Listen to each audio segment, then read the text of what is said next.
We went to the doctors, she had every test under the sun, and we were going down the route of the fact it might be a stroke, and that she would lose her ability to speak, so even that was quite hard to come to terms with.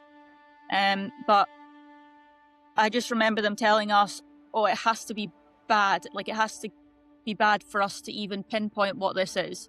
And you think, well, not at that point, I never thought something incurable, like something that's not got a cure, is going to come out of this. And well, sadly, a few months later, when she began having issues swallowing, it lit up like a Christmas tree.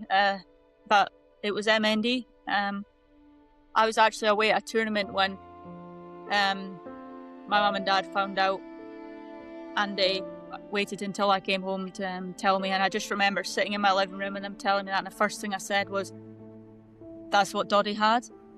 That's the first thing, and I just, even with that, I feel shows what a impact the foundation already had on me, that's how you think about that disease, is that's what Doddie had. And I just remember that feeling of, this can't be real, this can't be happening to you. Well, that was just the worst feeling of, between that and the end was two of the worst feelings I think I've ever had. I think it's also the fear of what's coming.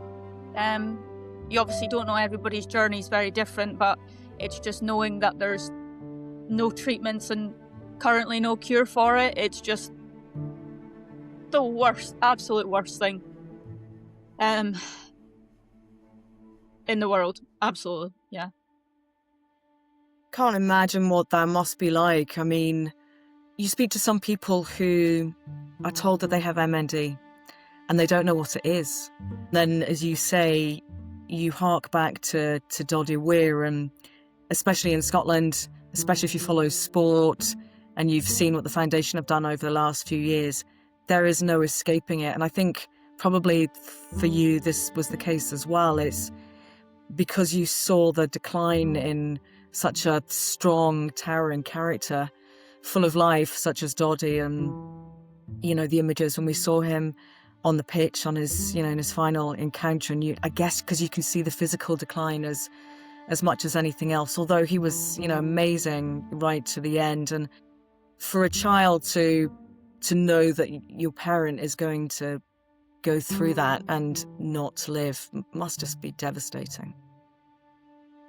It is. You think your whole life you've had your mum, like I've said, supporting my golf career, just supporting me. She was there on my wedding day, to then suddenly, I think it's living in the fear of not knowing when and how it's going to happen, and there'll be no clarity on that.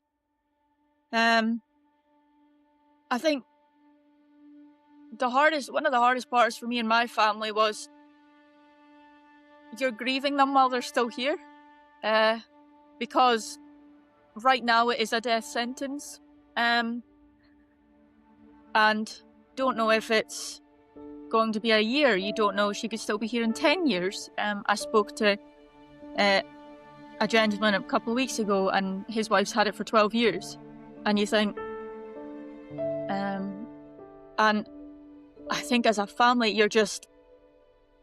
there's a complete helplessness in watching someone you love facing something so cruel.